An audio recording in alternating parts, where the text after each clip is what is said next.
Who is winning and who is losing in the competition on which we've embarked with communist China?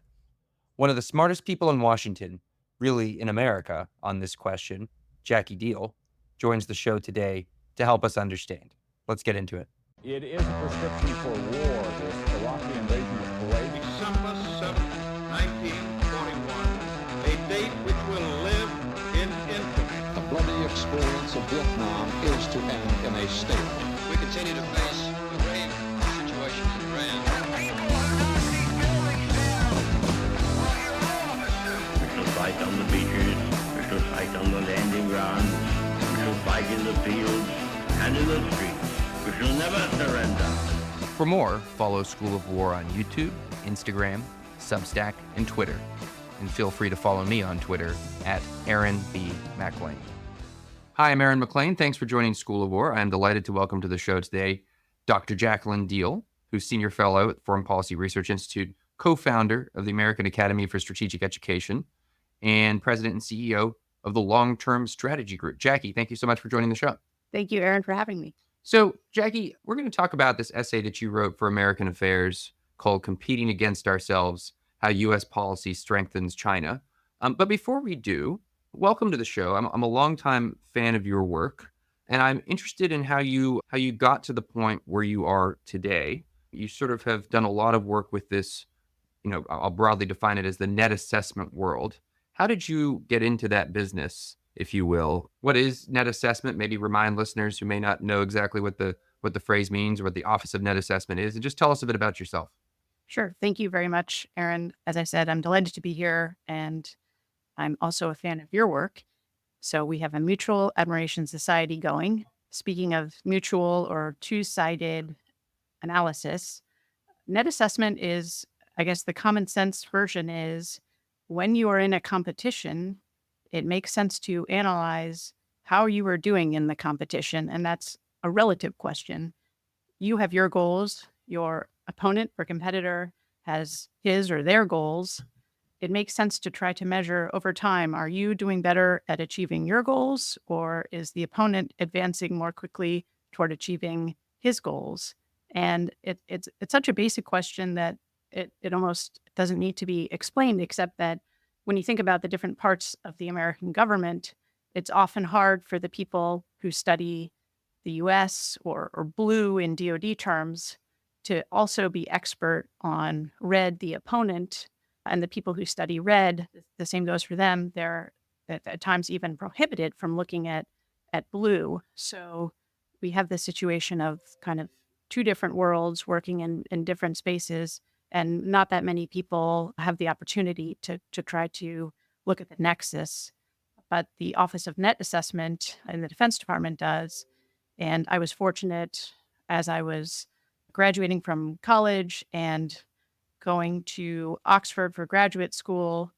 I was actually working in New York on 9/11 and reached back out to a professor with whom I had studied at Harvard, who had worked for the Office of Net Assessment.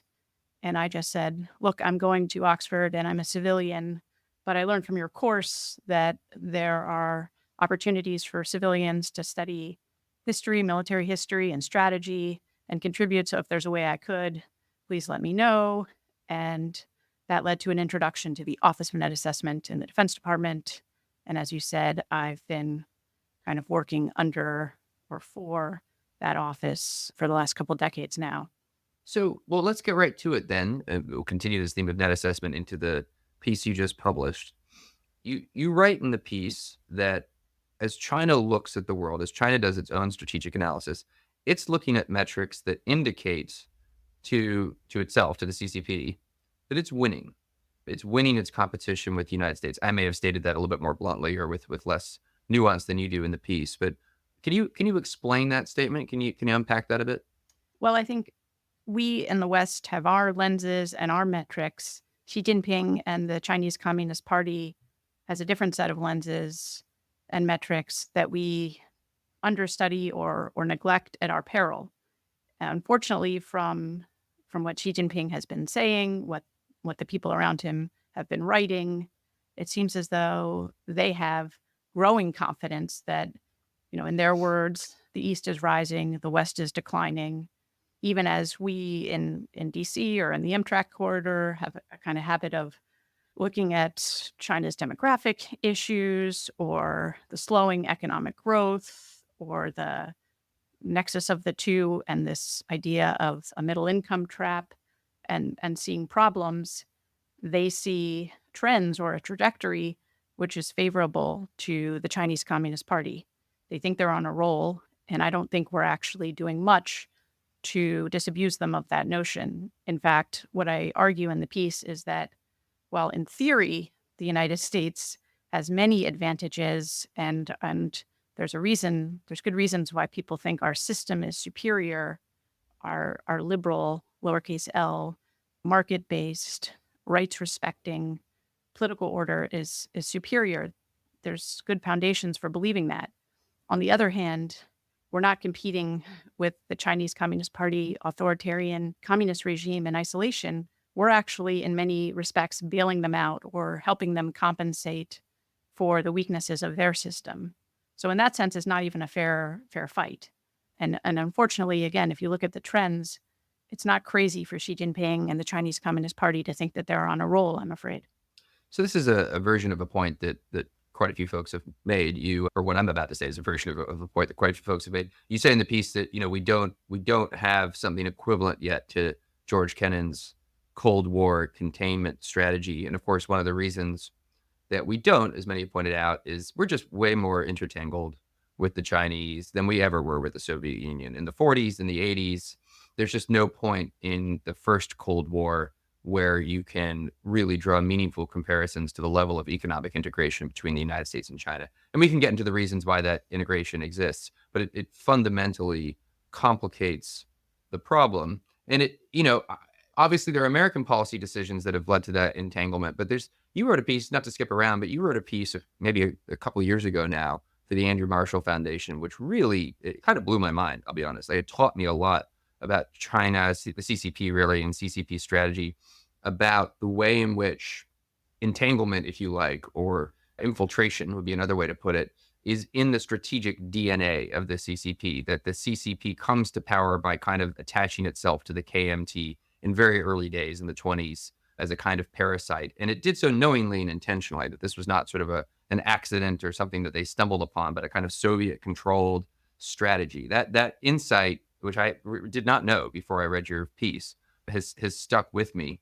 In some ways, are we dealing with, how do you assess the extent to which our entanglement today with China, economically, if not otherwise, is intentional Chinese strategy, that there is something in their strategic DNA that made them in the 70s and 80s make a turn towards this, always with an eye not of one day joining us at the table of responsible stakeholders in the liberal world order, as it were, but with an eye towards the supremacy of their own that they were going to get to via entanglements, infiltration, what have you. How do you think about that?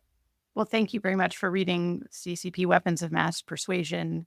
And I think the argument there is, yes, right from the beginning, from the earliest days of the Chinese Communist Party, the ambition, first of all, was there to, quote unquote, make China great again, or to restore China to a position of dominance. And the formula that was developed was partly inspired by Soviet or Comintern representatives and advisors to the Young Communist Party.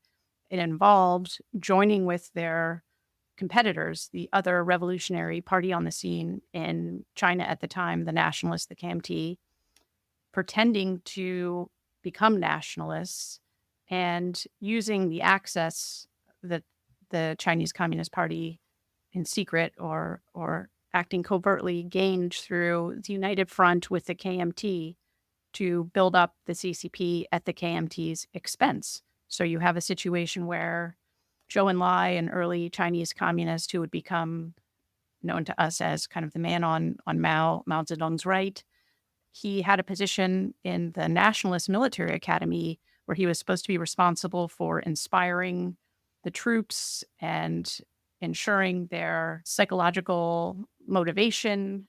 And instead in addition, he was secretly recruiting personnel over to the CCP and building what would become the Red Army.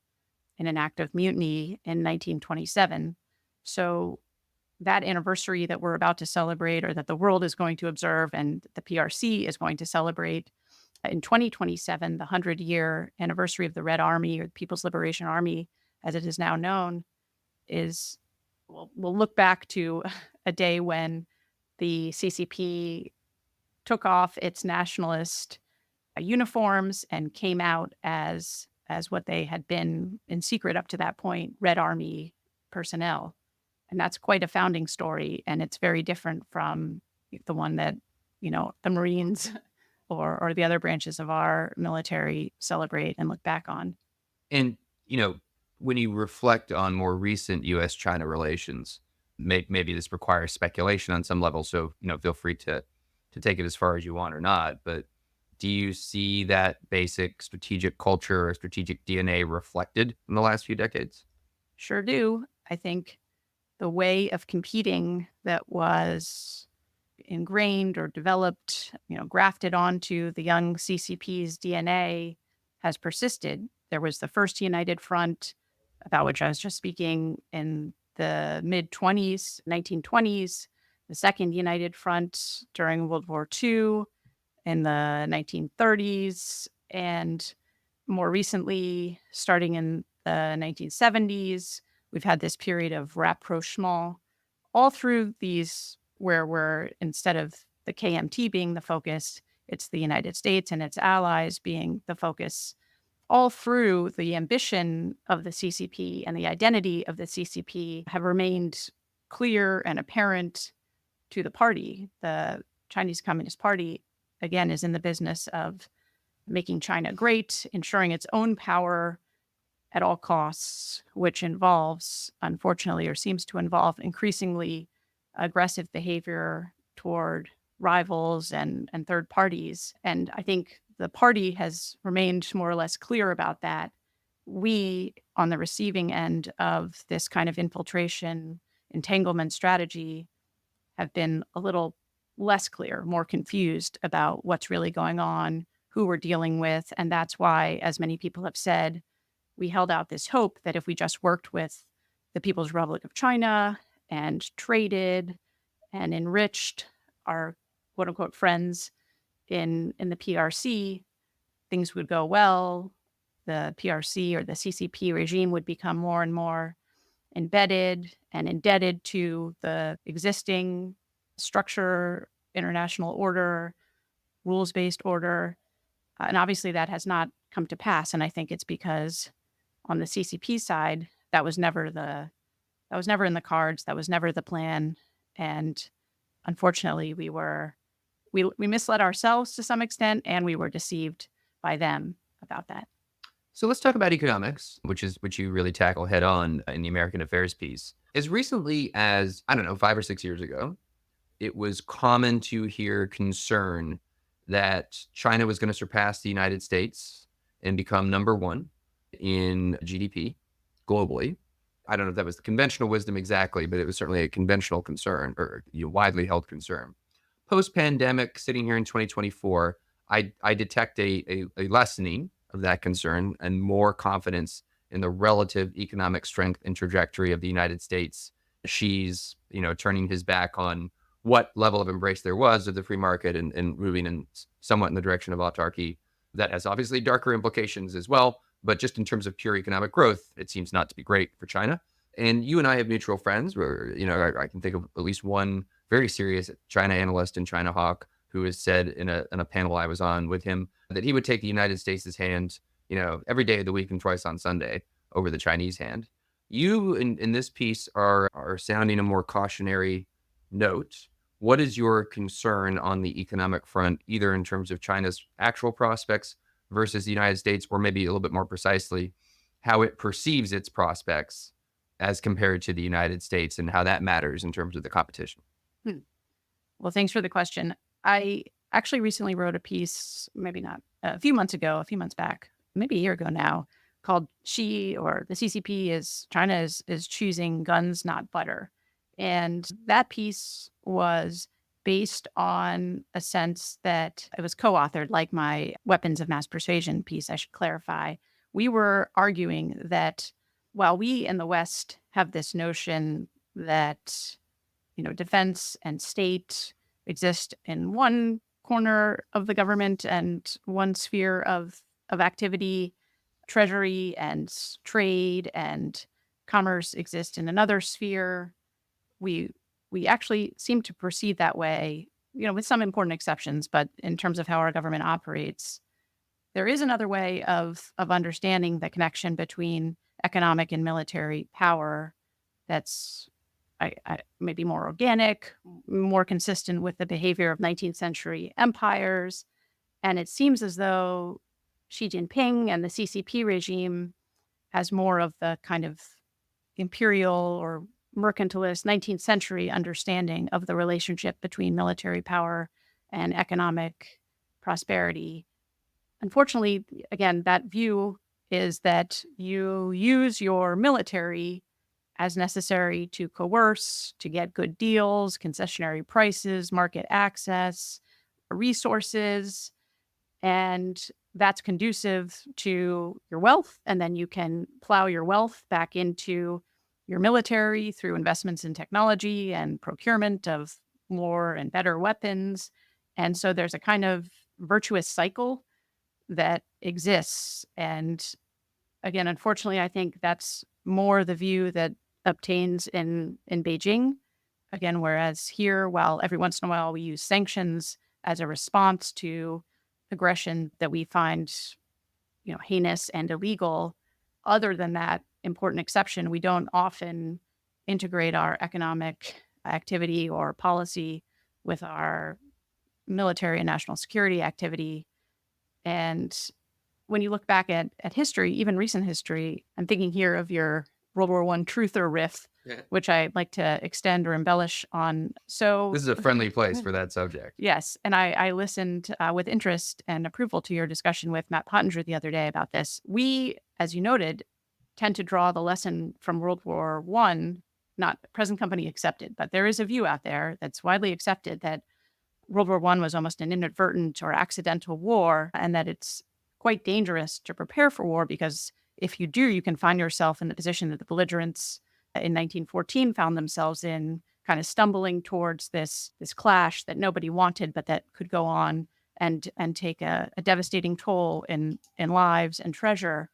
Whereas if you look back, my thesis and dissertation advisor from Oxford is a military historian and World War I expert named Hugh Strawn. And Professor Strawn's book, To Arms, establishes pretty clearly that on the eve of the war, the Germans were thinking in terms of kind of social Darwinian ideas about the world as home to kind of endemic competition that rewards or that in which only the fit are likely to survive, and that states have a kind of requirement for increased living room or and access to material, and that expansion is kind of good and necessary. And so there was a belief that you could use force and aggression for political purposes, for prevention of mistakes on the part of your counterparts, and there was a belief that you go to war to prevent other kinds of undesired outcomes or another kind of conflagration started that would be almost inevitably started by your rivals. And unfortunately, while that's not, again, clearly not the view that predominates in Washington, D.C. or other Western capitals, that does seem to be a lot more consistent with the worldview of Xi Jinping and the Chinese Communist Party. And how do I know this? Well, starting, in 2017, Xi has been celebrating the idea that the world is undergoing great changes not seen in a century, meaning not seen since the end of World War I. So while we look back to that war and think, yikes, it's very dangerous for us to prepare to fight, and therefore it's wrong to think the safest way to keep the peace is to prepare for war, you have this other regime in Beijing celebrating this opportunity in their eyes to have the kind of rise and change the global balance in the way that transpired after the First World War when the United States became the predominant power as the war kind of cemented the decline of the British Empire. It's my fault for not knowing that you're a strong student. It was not surprising. Impressiveness tends to beget impressiveness. We had him on the show actually to talk about Clausewitz maybe a year ago now. It's my ambition to get him back. Maybe we should invite him back to talk about this. So you in the course of that, you said that, and this makes sense, that China has a sort of more 19th century mercantilist view of things. Marxism is also a 19th century phenomenon originally.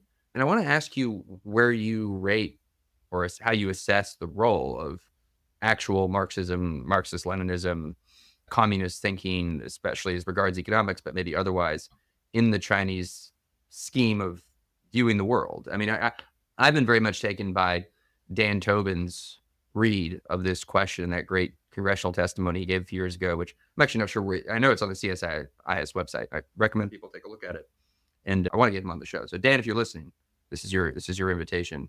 But I'll kind of dumb it down. But in Tobin's assessment, it's the nationalism. It's China's national destiny that is dominant, and it is the socialism that is the tool that is going to be used. The embrace of science, the embrace of a particular originally 19th century worldview that, in the view of the party, is the correct analysis. It is the superior analysis to Western liberal capitalism, whatever we want to call it.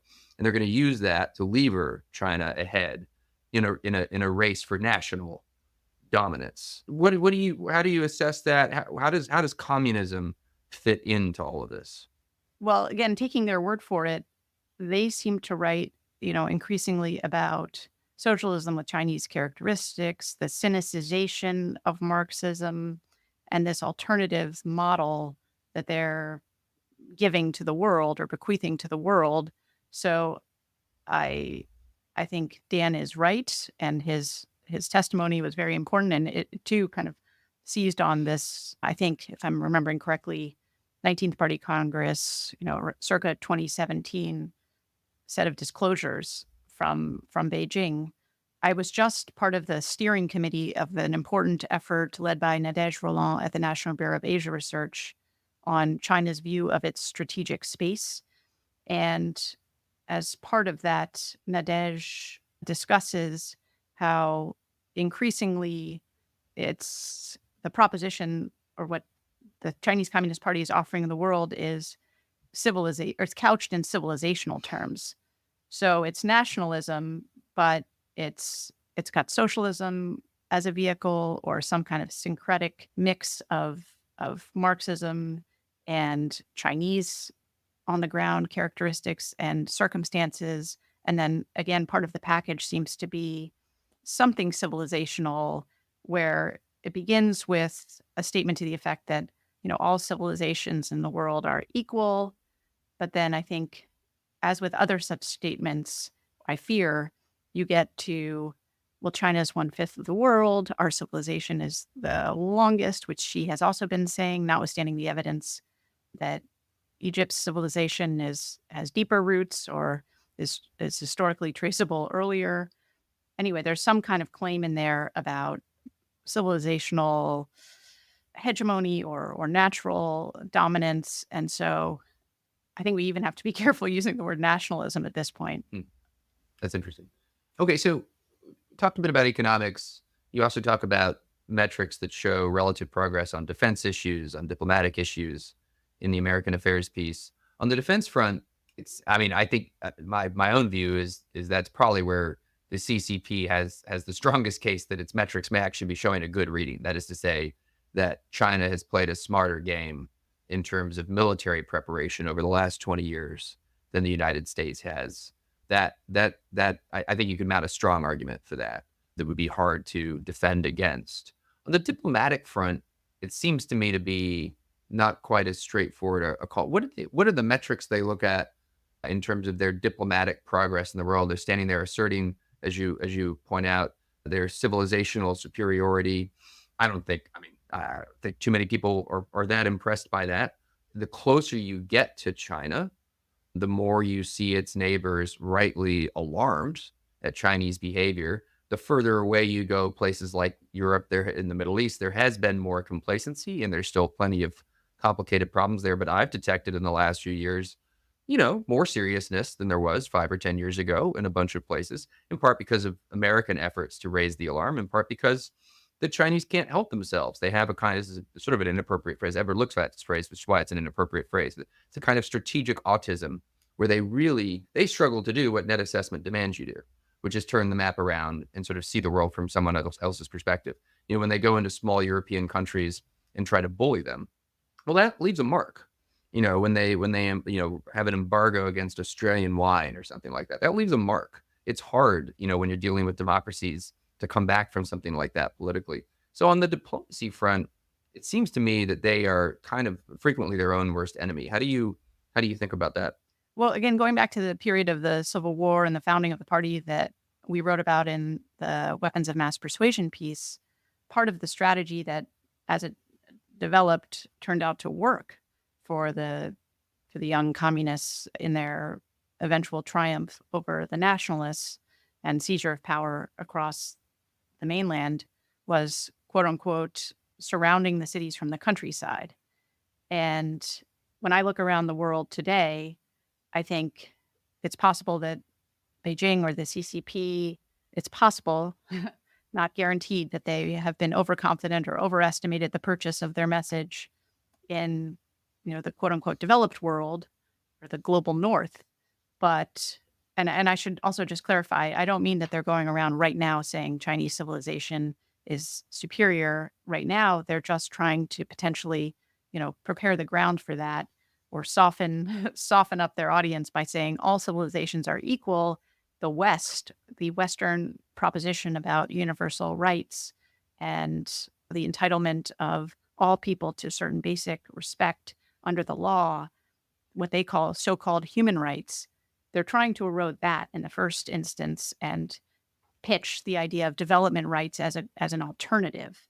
And I think it's possible that that message does find a receptive audience in maybe not the parts of the world to which we pay the most attention, but the parts of the world that, when you add up all the people and all the land and the access to ports and littorals, could be very important if again, you have this 19th century or social Darwinist worldview of a kind of zero-sum competition and the global map as home to kind of race for control over key resources and positions. This idea of using the countryside or surrounding the cities from the countryside, dominating in the periphery to eventually kind of confront the center with a hopeless position. That's, I think, more like what the CCP has in mind.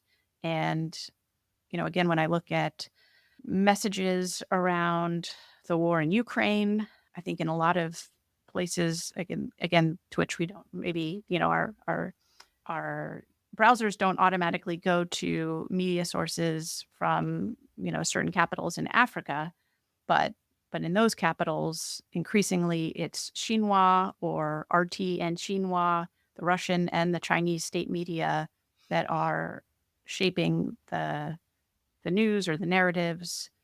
And this idea of development rights could be very appealing, or could be a useful cover for efforts to work with elites and subvert democratic norms in a lot of places where democracy and liberalism aren't fully entrenched and backed by a constitution and that's time tested. Yeah. Yeah. It just strikes me as like a tougher row to hoe. If your diplomatic success, your political strategies success is going to depend upon the crystallization of a particular kind of regime where there are elites that you can manipulate, as opposed to, I feel like I'm sort of saying this entirely from the hip, Jackie. So, feel free to point out all the holes in this, but I feel like the Soviet Union was very adept at manipulating democratic countries and sort of manipulating the lefts of countries into being greatly sympathetic to it, and nice liberals to being greatly sympathetic. They deplore, the excesses of a Stalin, but otherwise, sort of see the Soviet Union's point and resist the sort of anti-communist predilections of the anti-communist liberals and of conservatives.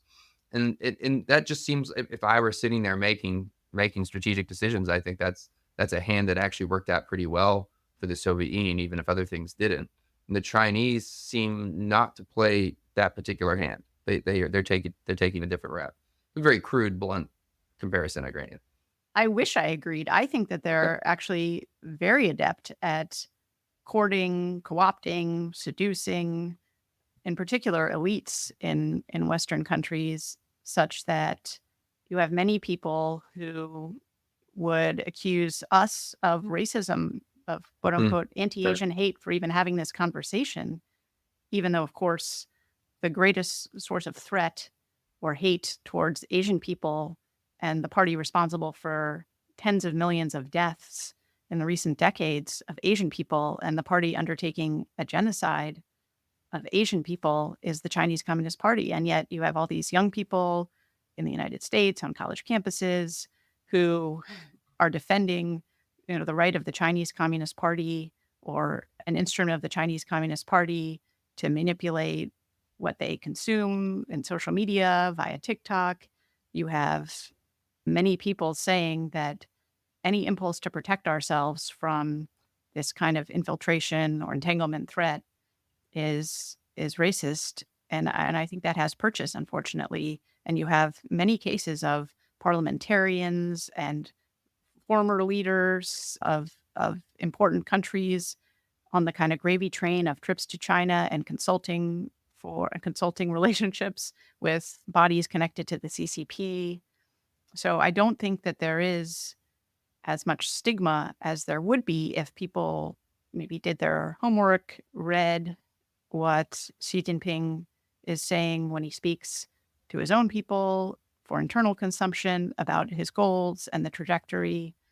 I think we're kind of behind on getting up to speed about what we're getting up against. And unfortunately, again, unlike in the competition in the Cold War, in part because of all of this infiltration work, where Moscow did have to mostly fend for itself. And well, it had access to, say, our foodstuffs, and there was some commerce that went on. So I don't want to dismiss that or rule it out. Historically, still, as you say, the level of interaction, engagement economically is so much dramatically larger between the United States or the West and the Chinese Communist Party regime. So that is a key difference. And again, unfortunately, as I've been arguing, it's it's not great for us because it means that all of the limitations of their system growing out of their information control and censorship and the regime's obsession with control and the limits that that would otherwise place on their productivity and innovation and growth potential. Again, they have all these workarounds with access to our best minds, our best schools, our best labs, our best investment brains, and so we consistently kind of bail them out. And again, the reason that I'm concerned is when you look at the trends. Again, when I started out, in the early 2000s, researching the People's Liberation Army and the Chinese Communist Party, people were kind of contemptuous of the idea that the PLA could ever pose a threat to Taiwan. And most people doubted that even if they ever could pose a threat to Taiwan, it would ever go beyond that. And now I think, we have made some progress insofar as people understand that Taiwan faces a very serious threat and the CCP has ambitions well beyond that island. One thing that's in the news that we should think about for just a second, and I want to be respectful of your time, so just a couple more questions. But the Israelis, it seems, had this remarkable operation in Lebanon last week. We're recording this here at the end of September, where they mapped out the Hezbollah supply chains, sold them a bunch of pagers, and then blew the pagers up, and then they all went to their walkie-talkies, which it turns out apparently the Israelis had also sold them. They blew the walkie-talkies up. It's incredible. I mean, and of course, I'm sitting here cheering them on and hoping that it's part of some larger strategic concept for them that's going to earn them some success. But man, when you look at what they just pulled off, and then you think about U.S. Chinese economic integration and what that means for our supply chains, what that means for wartime scenarios, that's a harrowing path to walk down. Did you draw any? Maybe you're probably far enough ahead that the pager stuff was just, you sort of shrugged your shoulders. I imagine, well, yep, that's the kind of stuff that's going to start happening. But how do did you, did that clarify anything for you in terms of US China competition when you saw the use of supply chains to pull off an operation like that? I agree with your analysis, and I'm hoping it was a major wake up call for us. I would say, in addition to the successful deception campaign that the CCP has accomplished about its goals and its identities, we have been less vigilant, less serious than we should have been about basic, concrete requirements for being a state that can defend itself. We've let our views about the market and its efficiency and the benefits of international trade cloud or distract us from kind of hard, cold realities or practical truths about what every self respecting country has to do to be worthy of that name, which is have secure, reliable access to basic inputs that it needs for its security and the protection of its population. And so, frankly, we've had a number of wake up calls. The brilliant Israeli attack last week is only the most recent, but in COVID, when in March of 2020, when the Trump administration was starting to ask tough questions about how Beijing handled the outbreak when it was initially detected in Wuhan, and the message came back, you can keep asking these questions, but it'd be a shame if your hospital fell into the hell of the novel coronavirus pandemic because you couldn't get access to pharmaceuticals. That was a wake-up call about our dependence on our number one geopolitical rival for basic health inputs and goods, medicine that we need, and PPE. And now we see that our dependence on other countries, including the PRC, for basic electronics or assembly of electronic goods could clearly be weaponized. And, when you look at the PRC and you look at us and you think about which country has more cameras, which country has more vigilance and smart systems around what goes in and what goes out and who goes in and who goes out, in many cases for the better, but in this respect for the worse, the PRC wins on that count. They are more vigilant, and I wouldn't want to live in a police state or a counterintelligence state, but it's possible that we've gone too far in the other direction. So last question, and it's a big one. So, you can just kind of give us how to start thinking about this. But if the classic Andrew Marshall approach to Cold War strategy would run, and again, this would be crude, something like, while maintaining deterrence, while, working to deter a war that would be, destructive to both countries, you engage in a series of competitions. You try to pick competitions where we are more likely to come out ahead than the bad guys, originally the Soviet Union, now China, where we are going to play to our economic advantages, say, but they'll be playing to economic disadvantages, and to start to put them on the back foot and to put their regime on the back foot over time, make them less confident, make them less stable, etc., while keeping, to the point that you've emphasized in the paper and today as we talk, a careful eye on how they understand themselves. Because that's the key. That's the key to understanding how to play this game, is to look at their metrics, look at the way they understand themselves. And you play it out. You play it out while deterring World War III. You generate a series of circumstances where they see themselves as, and hopefully actually are, weaker, and we are stronger. If that's the contentless structure, how do you start filling in the content for U.S.-China competition? What should we be focused on? What should our strategy look at? What kind of metrics should we be paying the most attention to? Well, again, going back to this united front centric approach that I think is ingrained in their DNA as a party, one thing that would get their attention is, on the one hand, dramatically less access here and less success with those efforts, or evidence that those efforts were backfiring, and maybe also some sense that their own agents or instruments were turning on them or changing their minds. So I think, we have to think creatively about the competition in that domain, which is not one that, or is not a That's maybe not an area that comes naturally to us or as naturally as some of the harder conventional and strategic areas of power and competition. I think evidence that things aren't going as well with the buildup of the PLA and the eye-watering amount of new kit and systems that they've procured, or at least their ability to use those operationally. If there's some way that we can operate our own forces or work with our allies and partners to operate in a way that reduces their confidence in the intimidation factor and reliability of those systems, which again is something that we can do in peacetime, and that kind of operational behavior I think was relatively common in the Cold War with the Soviets. I think that would help as well. And then I think there are some kind of purely domestic steps we have to take to get back into the lines of business that, again, every self-respecting country has to take responsibility for, like making certain things essential inputs have to be either made here or made close by. We have to have much more secure access, and that would go some distance toward deterring Beijing from trying to threaten us or coerce us with the threat of denying us those inputs, and I think would make them think twice about the kind of bad behavior that they've been undertaking. Jackie Deal, Senior Fellow at FPRI, President and CEO of the Long-Term Strategy Group. Thank you so much. This is a really interesting conversation. Thank you very much, Aaron. My pleasure. This is a Nebulous Media production. Find us wherever you get your podcasts.